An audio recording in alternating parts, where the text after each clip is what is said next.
أما بعد قال الله تعالى وذكر فإن ذكرى تنفع المؤمنين صدق اللہ العظیم۔ یہ مدارس ہے تیرا میں قطع نہیں ساقی، یہ مدارس ہے تیرا میں قطع نہیں ساقی، یہاں کی خاک سے انسان بنائے جاتے ہیں۔ جناب صدر، سامعین کرام، حاضرین جلسہ،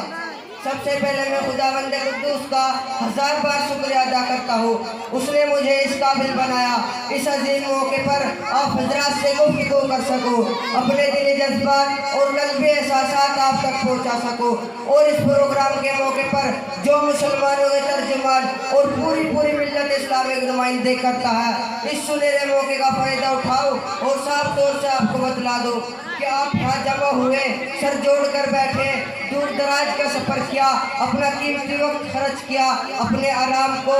اور راحت کو قربان کیا۔ آپ کا اس طرح بیٹھنا، ایسی دینی محفلیں قائم کرنا، اس پروگرام میں منعقد کرنا اور اس میں شرکت کرنا بڑا اہم اور مبارک فریضہ ہے۔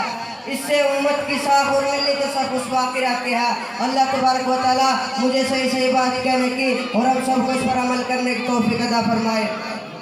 حضرات، اس موقع پر مدارس اسلامیہ کی اہمیت و افادت پر روشن ڈالنا چاہتا ہوں۔ یہ مدارس جو اس وقت آپ کے سامنے ہے، بہت سے جھوپڑیوں چھپروں کی شکل میں، کوئی قلعے کی شکل میں، کوئی بہترین شاندار عمارتوں کی شکل میں، دراصل یہ سب اسلام کے مضبوط قلعے ہیں، دین کے آہنی حصار ہے، ان سے ملت کا تشخص قائم ہے، یہ امت اسلامی کے دھڑکتے دل ہے، یہ اسلامی کلچر و ثقافت کے آہنے دار ہے، یہ خلاق و ایمان اور خلاص روحانیت کے سرچشمے ہے۔ یہاں مردہ دلوں کو زندگی ملتی ہے، یہاں پیاسوں کو سیرابی ملتی ہے، یہاں طلبہ کے دلوں میں اخوت و ہمدردی، مساوات اور رواداری کی تفویض کی جاتی ہے، اور سب سے بڑی بات یہ ہے کہ یہاں ان کے افکار و عقائد صحیح ہوتے ہیں، ان میں فکر آخرت پیدا کرنے کی کوشش کی جاتی ہے، آنے والی زندگی کے لیے ٹریننگ دی جاتی ہے، اس کے سوالوں کے جواب